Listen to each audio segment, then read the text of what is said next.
নবীজি দেখেছেন যে আরবের মানুষগুলো তাদের চরিত্র এত খারাপ ছিল, তাদের মাঝে কোনো মনুষ্যত্ব ছিল না,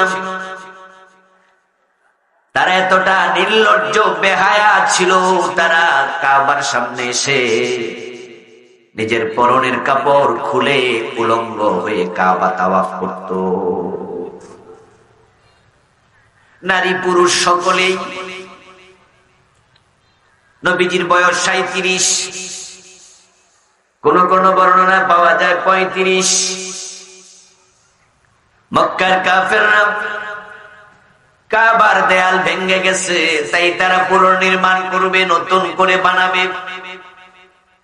এই চিন্তায় একত্রিত হয়ে তারা সিদ্ধান্ত নিল যে যার মতো করে টাকা দাও, চাঁদা দাও, চাঁদা দাও। মসজিদ বানানোর জন্য, মাদ্রাসা বানানোর জন্য আমরা যেমন কালেকশন করি, বিভিন্ন জন থেকে আমরা টাকা চেয়ে এনে চাঁদা তুলি। মক্কার লোকেরাও চাঁদা তুলল,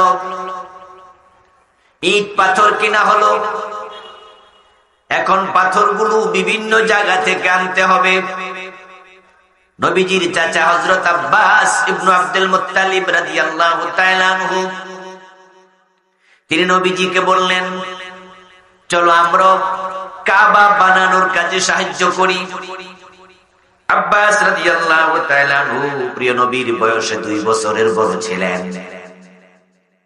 তো নবীজির বয়স যদি 35, আব্বাসের বয়স 37। নবীজির বয়স যদি হয় 37, আব্বাসের বয়স তখন 39। চাচা ভাতিজা মিলে অন্য অন্য মানুষের সাথে কাবার জন্য পাথর এবং ইট কাঁধে বহন করে নিয়ে আসছে। নবীজির সুন্দর মানুষ, কাঁধের মাঝে লাল দাগ পড়ে গেল। চাচা আব্বাস বলতেছে, ভাতিজা, আমি যেমন আমার লুঙ্গিটা খুলে কাঁধে রেখে তার উপরে পাথর রাখছি, তুমিও তোমার লুঙ্গি খুলে কাঁধে রাখো, তার উপর পাথর রাখো, তাহলে তোমার ঘাড়ে ব্যথা পাইবা না, দাগ পড়বে না। সহিহ বুখারীর হাদিস শোনাচ্ছি। আব্বাস রাদিয়াল্লাহু তাআলা আনহু এই কথা বলার পর নবীজি লুঙ্গি খুলতে চাইলেন, এর মাঝে তিনি বেহুশ হয়ে পড়ে গেলেন।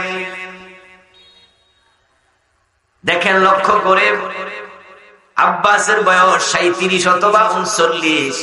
ওই বয়সে তিনি লুঙ্গি খুলে কাঁধে নিয়া কাবার জন্য ইট সংগ্রহ করছে এবং বাতিজারেও কয়, তুমিও লুঙ্গি খোলো। তাহলে কি বুঝতে পারলেন? আরবের মানুষগুলো, তাদের মাঝে কোনো হায়া লজ্জা ছিল না। তারা ছেলে মেয়ে মা বাবা একসাথে বসে মদ পান করত এবং তারা এতটা হিংস্র দানব ছিল যে বাবা নিজের হাতে তার কন্যা সন্তান, কেন মেয়ে হয়ে জন্ম নিয়েছে, তাই মেয়েটাকে জীবন্ত নিজের হাতে কবর দিত। ওরা কথা কথায় মারামারি শুরু করে দিত, কল্লা কাটা, মানুষ হত্যা করা তাদের নেশা ছিল। 3টা ডব্লিউ তাদের জীবনের ওতপ্রোত অংশ: ওয়াইন, ওমেন এন্ড ওয়ার। নারীবাজি, জেনা, ব্যভিচার, এটা তাদের জীবনের অংশ ছিল। কোন সুন্দরী নারী যদি নিজের বাড়ি থেকে 1-2 মাইল একা একা হেঁটে কারো বাড়ি যেত, কোথাও বেড়াতে যেত, পথিমধ্যে 1-2 বার ধর্ষিতা হয়ে যেত।